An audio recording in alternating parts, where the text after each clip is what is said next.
What is up YouTube? My name is Aditya and welcome back to my channel The Indian Algo। इस video में हम discuss करने वाले हैं निफ्टी का view for the coming week. अगर आप यहाँ पे देख सकते हैं मैंने एक रेंज बनाई हुई है। This range is completely based on some algorithm on how the markets work, how the markets, ये मार्केट कैसे काम करती है, मार्केट्स ये रेंजेस क्यों बनाती है और जब प्राइस इस रेंज के अंदर होता है तो क्यों मुझे मोमेंटम मिलता है। ये सारी चीज़ें मैं इन रेंजेस के थ्रू आइडेंटिफाई कर सकता हूँ। ओके सो अब मैं क्या करता हूँ, इन रेंजेस के साथ मैं वाइकऑफ भी अप्लाई करता हूँ एंड देन आई डिसाइड कि मुझे ट्रेड कौन से बेसिस पे लेनी है, कौन से लेवल्स पे लेनी है, कहाँ पे लेनी है, कहाँ से मोमेंटम आएगा, वो सारी चीज़ें मैं डिसाइड करता हूँ। ठीक है। सो अब अगर हम यहाँ पे देखें हमारे पास है 0.5 का लेवल, इक्विलिब्रियम लेवल। वो इस रेंज का इक्विलिब्रियम लेवल है, इस रेंज का इक्विलिब्रियम लेवल है, मतलब कि इस रेंज का 50%। और आपको अगर पता होगा कि मार्केट हमेशा एक रेंज का, या बोल दीजिए कि एवरेज जो होता है किसी भी प्राइस का, वो बहुत अच्छे से रिस्पेक्ट करता है। जैसे आप 200 मूविंग एवरेज यूज़ करते हो, 50 डेज मूविंग एवरेज यूज़ करते हो, सो वो उस उन पर्टिकुलर डेज का एवरेज होता है। वैसे ही यहाँ पे भी ये इस एल्गोरिदम के बेसिस पे जो रेंज है उसका एवरेज है। ठीक है। इसके नीचे प्राइस हाईली डिस्काउंटेड होता है, इसके नीचे प्राइस हाईली डिस्काउंटेड होता है। सो हम लोग डिस्काउंट एरिया में थे, डिस्काउंट एरिया से ऊपर आ चुके हैं। अब हम लोग कहीं ना कहीं 0.5 के आसपास आ रहे हैं। अब इस रेंज को तोड़ना प्राइस के लिए बहुत मुश्किल होता है। अगर टूटा तो प्राइस सीधा 18362.10 टच कर देगा। अगर टूटा तो प्राइस सीधा 18362.10 टच कर देगा। लेकिन कहीं ना कहीं इस इक्विलिब्रियम को तोड़ना प्राइस के लिए बहुत मुश्किल होता है। सो फर्स्ट अटेम्प्ट पे ये शायद इसको इजीली ना तोड़े, और कहीं ना कहीं अगर हम नॉर्मल स्ट्रक्चर फॉलो करें मार्केट का तो डेफिनेटली हम लोग ऊपर जाना तो चाहते, लाइक प्राइस निफ्टी ऊपर जाना चाहता है, क्योंकि as per these ranges, as per the algorithm, मैंने जैसे कहा था कि हम इसको यूज़ करते हुए जाएंगे ऊपर की तरफ, एंड हमें यहाँ पे जाना है। ये जो इम्बैलेंस है, जो वॉइड क्रिएट हुआ है, इसे फिल करना है। क्योंकि मार्केट का सिर्फ एक ही काम होता है, स्टॉप लॉस हंट करो, इम्बैलेंस फिल करो। ठीक है, मार्केट के सिर्फ ये दो ही काम है, स्टॉप लॉस हंट करो, इम्बैलेंस फिल करो या वॉइड फिल करो। सो मार्केट किसी मार्केट स्ट्रक्चर से ज़्यादा ये चीज़ फॉलो करता है, लिक्विडिटी हंट करो, वॉइड फिल करो। अगर आप यहाँ पे भी देखोगे शायद, लिक्विडिटी हंट करो, वॉइड फिल करो। सो मार्केट का यही स्ट्रक्चर होता है। यहाँ पे देखोगे अगर आप कोई स्ट्रक्चर ब्रेक करके पुल बैक करके फिर ऊपर नहीं गया, मार्केट सिंपली इन चीज़ों को फॉलो करता है। ऑब्वियसली ये एक बड़ा ट्रेंड था जिसके लिए उसने एक डाउनफॉल दिखाया, बट ये ही एल्गोरिदम के बेसिस पे चीज़ें चलती हैं।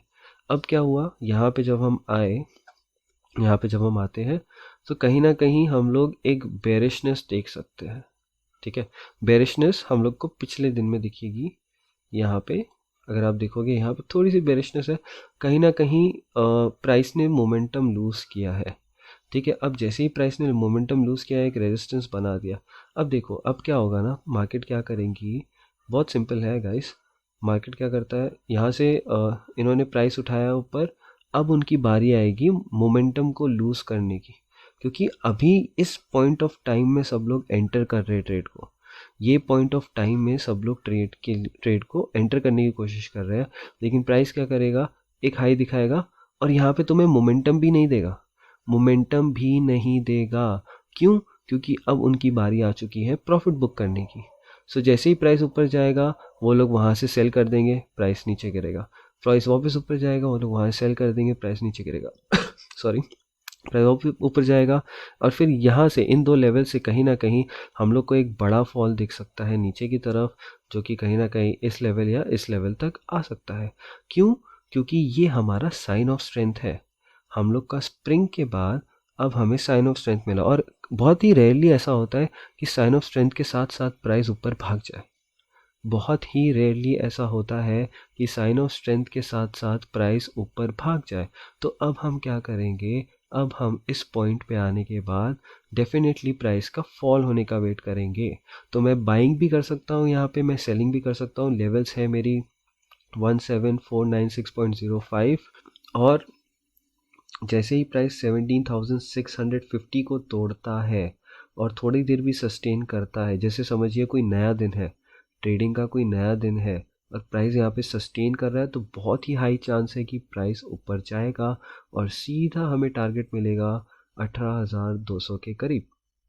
ठीक है, 17,600 से 650 से 18,200 के करीब का हमें बहुत इजीली टारगेट मिल सकता है। तो इन चीज़ों को अगर हम ध्यान में रखेंगे सो डेफिनेटली हमें ट्रेड्स मिल सकती है। कहीं ना कहीं मैं आने वाले थोड़े दिनों के लिए बेरिश हूँ, लेकिन अगर प्राइस गैप अप ओपन होता है 17,650 के आसपास और सीधा यहाँ से मुझे थोड़े से भी अपमूव दिखाने लगता है, तो मैं डेफिनेटली उस ट्रेड में एक बड़ा अपमूव एक्सपेक्ट कर सकता हूँ। और अगर ऐसा कुछ होता है तो मार्केट एक बहुत बड़ा वाइक ऑफ बना रहा है, और अगर मार्केट इतना बड़ा वाइक ऑफ बना रहा है तो उसके मुताबिक प्राइस ऊपर जा सकता है, फिर नीचे आ सकता है और फिर से इस बड़े से रेंज में बहुत ही महीनों के लिए खेल सकता है, बहुत ही इजीली इस रेंज में बहुत लाइक आने वाले कुछ मंथ्स के लिए या प्रोबेबली इस पूरे साल के लिए इस रेंज के अंदर भी रह सकता है। सो ये चीज़ आप हमेशा ध्यान में रखिएगा कि ये एकदम से ट्रेंडिंग नहीं होगा। अगर हमें थोड़े और साइंस मिल जाते हैं, या तो फिर प्राइस मार्केट क्या करेगा, यहाँ पे एक अलग से वाइक ऑफ बनाएगा, फिर ऊपर जाने की कोशिश करेगा। तो इन सारी चीज़ों से हम आइडेंटिफाई कर सकते हैं मार्केट जाना कहाँ चाहता है। एज ऑफ नाउ अगर हम देखें मंडे के लिए हमारा क्या क्या व्यू होना चाहिए एंड प्राइस को हम कैसे ट्रेड कर सकते हैं। सो मेरी लेवल्स कौन कौन सी है, मेरी लेवल है 0.5 जो कि सॉरी 17,496.05, और मैंने एक लेवल यहाँ पे मार्क करी हुई है जो कि है 17,269.90। ठीक है, तो अगर प्राइस गलती से डिसाइड करता है, लेट्स से अगर मैं 15 मिनट पे जाता हूँ, ओके 15 मिनट पे आ गया, अब प्राइस ने क्या किया, यहाँ पे मेरे लिए बहुत ही अच्छा प्राइस एक्शन बनाया जहाँ पे उसने मोमेंटम लूज़ किया है, थोड़ा मोमेंटम लूज़ किया है, बट ऐसा मोमेंटम लूज़ नहीं किया, राउंडिंग बॉटम राउंडिंग टॉप वाला मोमेंटम लूज़ नहीं किया। अगर आप देखोगे हर बार राउंडिंग बॉटम ही बन रहा है। तो अगर कल को प्राइस यहाँ पे आके इस एरिया पे आके एक फेक आउट भी देता है और फिर ऊपर जाने की कोशिश करता है, तो मैं कहीं ना कहीं इसमें लॉन्ग ले सकता हूँ, लेकिन फिर से प्राइस क्या करेगा, एक रेंज बना देगा, प्राइस एक रेंज बना देगा और फिर वो शायद इस रेंज में थोड़े दिन खेल सकता है, इस रेंज में थोड़े दिन खेल सकता है। सो बहुत ही सिंपली अगर मैं बताऊं कि अगर आपको बाई करना है, अगर आपको इस रेंज में सॉरी अगर आपको ऐसे प्राइस एक्शन पे बाई करना है जहाँ पे प्राइस सीधा इसको ब्रेक करता है, ऊपर आता है, तो मेरा ये पहला बाई रहेगा जो कि सिर्फ यहाँ तक या यहाँ तक का ही टारगेट होगा। उसके बाद ये ऊपर जाने नहीं वाला, सवाल ये ऊपर जाएगा। ठीक है, कहीं ना कहीं ये फिर प्रीवियस डे हाई से इजीली नीचे फॉल कर सकता है। अगर आपको बहुत ही अच्छा फॉल कैप्चर करना है इसमें, सो ये रेंज है, ये रेंज बहुत इंपॉर्टेंट है, ये हाई बहुत इंपॉर्टेंट है, क्योंकि अगेन एक वाइक ऑफ बन सकता है ना यहाँ पे, तो वो चीज़ समझिए। यहाँ पे प्राइस आएगा, यहाँ पे अगर ये हमारा बाइंग क्लाइमैक्स है तो ये हमारी ऑटोमेटिक रैली है। ठीक है, ऑटोमेटिक रैली है, फिर प्राइस थोड़ा ऊपर आएगा, हमें क्या मिलेगा, टेस्ट मिलेगा, फिर प्राइस थोड़ा ऊपर आएगा, हमें क्या मिलेगा, अब थ्रस्ट मिलेगा। लोग यहाँ पे कितने लोग घुसेंगे, just imagine the amount of people getting in this trade. But क्या होगा, एक स्ट्रक्चर ब्रेक, पुल बैक, सीधा फॉल मिलेगा हमें यहाँ तक। ओके, तो हमें इस बेसिस पे ट्रेड करना है, इसीलिए वाइक ऑफ मेरे लिए बहुत इंपॉर्टेंट हो जाता है, पेशेंस मेरे लिए बहुत इंपॉर्टेंट हो जाता है। अगर मैं ये चीज़ें नहीं समझ पाऊंगा तो मैं बहुत मुश्किल हो जाएगा लोगों के लिए ट्रेड करना, बिकॉज कहीं ना कहीं से market structure break pull back ये सब से चीज़ें काम नहीं करती है। वाइक ऑफ समझना बहुत इंपॉर्टेंट होता है, और मैं हमेशा वाइक ऑफ को एक एल्गोरिदम के साथ ट्रेड करता हूँ। एल्गोरिदम के साथ से मेरा मतलब है वही जो रेंजेस मैं आपको यहाँ पे बताता हूँ, मैं उन्हीं के बेसिस पे ट्रेड करता हूँ। कहीं ना कहीं अगर प्राइस इसके नीचे सस्टेन करता है, अगर प्राइस के नीचे सस्टेन करता है, मैं सीधा सेल नहीं करूँगा। प्राइस का इसके नीचे सीधा जाना बहुत ही कम पॉसिबिलिटी होगी, अनलेस एंड अनटिल प्राइस एक बार नीचे जाके ऊपर जाके फिर इन हाइज से रिजेक्ट हो के नीचे ना आ रहा हो, ऐसा ना कर रहा हो, तो ही मैं इसको सेल करूँगा, नहीं तो नहीं करूँगा। ऐसा नहीं होता है तो प्राइस का कोई सेंस नहीं बनता नीचे गिरने का।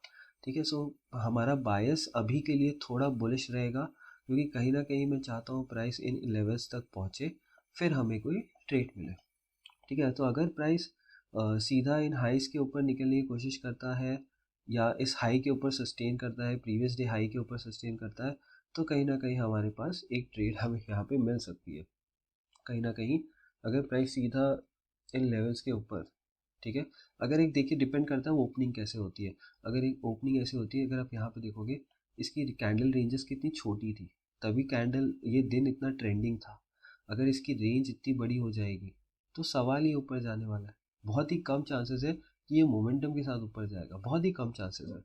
ठीक है, तो अगर ये ऐसा कुछ करता है और फिर हमें नीचे फॉल देता है एकदम से, तो हम उसको शॉर्ट कर सकते हैं। लेकिन फिर से वही बात हो जाएगी, प्राइस एक रेंज में रहेगा, प्राइस एक रेंज में खेलेगा और फिर वो एक दो दिन पूरा ट्रेंडिंग हो, सॉरी, साइडवेज हो जाएगा।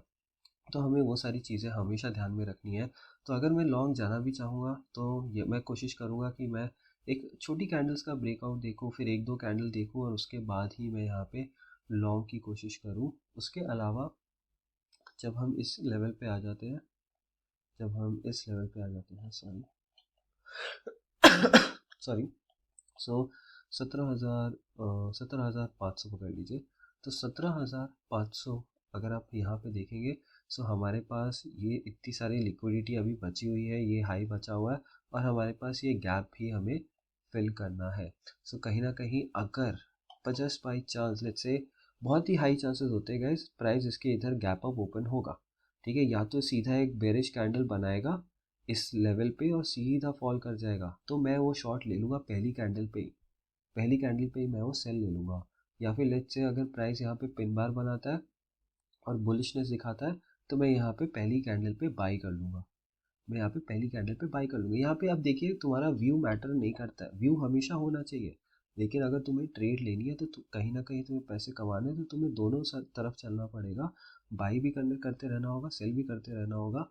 लेकिन हमेशा ध्यान रखना है कि मोमेंटम कहाँ से आएगा। तो मेरे लिए बहुत क्लियर है कि मोमेंटम कहीं ना कहीं इस लेवल से तो बहुत ही अच्छा आने वाला है। सो मैं मॉर्निंग का मोमेंटम कैच करने की कोशिश करूंगा। अगर प्राइस बेरिश कैंडल बनाता है तो मैं सीधा यहाँ से सेल कर दूंगा, जो कि मैं इतना सा भी मूव कैप्चर करूंगा तो हमें अच्छा खासे पॉइंट्स कैप्चर हो जाएंगे। उसके अलावा अगर बहुत ही वाइड रेंज कैंडल बनती है तो भी वो एक बहुत अच्छा साइन है। अगर बहुत ही वाइड रेंज कैंडल बनती है तो बहुत अच्छा साइन है। क्या साइन है? वो सेल करने का साइन है? नहीं, वो सेल करने का साइन नहीं है, वो साइन है वेट करने का। क्योंकि प्राइस क्या करेगा, फिर एकदम से ऊपर आएगा और यहाँ से हमें फिर वापस मोमेंटम देगा। तो अगर मुझे यहाँ पे वो ट्रेड मिलेगी तो मैं डेफिनेटली ये ट्रेड लेने की कोशिश करूँगा। उसके अलावा अगर प्राइस इन जगहों पे ना ओपन होके हमने ये लेवल डिस्कस कर लिया, ये लेवल डिस्कस कर लिया, फ्लैट ओपनिंग होता है तो हम लोग देखेंगे, बिकॉज ये फिर प्राइस क्या करेगा, इस हाई से रिजेक्ट होके नीचे गिरेगा। तो अगर इस हाई से एक बार रिजेक्ट होके नीचे गिरता है, मैं उसे सेल नहीं करूँगा। फिर मैं चाहूँगा कि प्राइस वो एक बार उसको वापस और तोड़ने की कोशिश करे और फिर नीचे गिरे, तब मैं उसको यहाँ पे सेल करूँगा। तो फर्स्ट अटेम्प्ट में मैं कुछ नहीं करने वाला, ठीक है। और हमेशा याद रखिएगा, मार्केट हमेशा ऐसे ही मूव करती है। पहले एक अच्छा मोमेंटम दिखाएगी, मोमेंटम लूज करेगी, फिर एक नीचे फॉल करेगी और फिर वापस ऊपर चली जाएगी। तो अभी मार्केट कैसे फेज में, मार्केट उसी फेज में है जहाँ पे वो मोमेंटम लूज करेगी। अगर आप यहाँ पे देखोगे 1 आवर के टाइम फ्रेम पे, मार्केट ने एक अप मूव दे दिया है, अब इसका टाइम है मोमेंटम लूज करने का, और ये फॉल यही कहीं से आएगा, इस लेवल से 17,500 या फिर 17,600 से। सो अगर देखिए, अगर मार्केट गलती से बहुत ही बड़ा गैप अप ओपन होता है और हम लोग जाते हैं सीधा, हम लोग ओपन होते हैं सीधा, it obviously I don't think so ज़्यादा से ज़्यादा इधर गैप अप हुआ जस्ट बाई एनी चांस, तो हम लोग इसका ब्रेकआउट ट्रेड कर सकते हैं, प्राइस अच्छा मोमेंटम हमें ऊपर की तरफ देगा, क्योंकि इसको तोड़ना बहुत मुश्किल है। पहली कैंडल ही अगर बुलिश क्लोज होती है तो भी मैं इसमें कुछ घुस जाऊँगा और मैं यहाँ तक का टारगेट अचीव कर सकता हूँ। उसके अलावा शॉर्ट बेसिस पे मेरा कोई बायस नहीं होगा यहाँ पे एज ऑफ नाउ, बिकॉज अगर मेरे को शॉर्ट लेना है तो मैं यहीं कहीं से शॉर्ट लेने की कोशिश करूँगा। पर यहाँ पे भी डिपेंड करता है हमें प्राइस एक्शन कैसे मिलता है। अगर मार्केट बाई चांस यहाँ गैप अप ओपन होती है और हमें एक बड़ा सा कैंडल यहाँ पे रेंज बना के देता है, इसका मतलब क्लियर है कि प्राइस ऊपर नहीं जाना चाहता है, प्रॉब्ली एक फॉल नीचे देगा, एक अप मूव वापस देके नीचे देगा, तो हम लोग इसको शॉर्ट कर देंगे। बट मैं ट्राई करूँगा कि मैं इसका अर्ली मॉर्निंग कैप्चर करूँ, इसका अर्ली मूवमेंट कैप्चर करूँ, क्योंकि उसके बाद प्राइस पे साइडवेज हो जाएगा। ओके, सो गाइस, मैं यहाँ पे वीडियो एंड करता हूँ। अगर आपको वीडियो अच्छा लगा हो तो प्लीज़ कमेंट कीजिए और मैं इसी को I try to bring it in subscribe कीजिए एंड थैंक यू।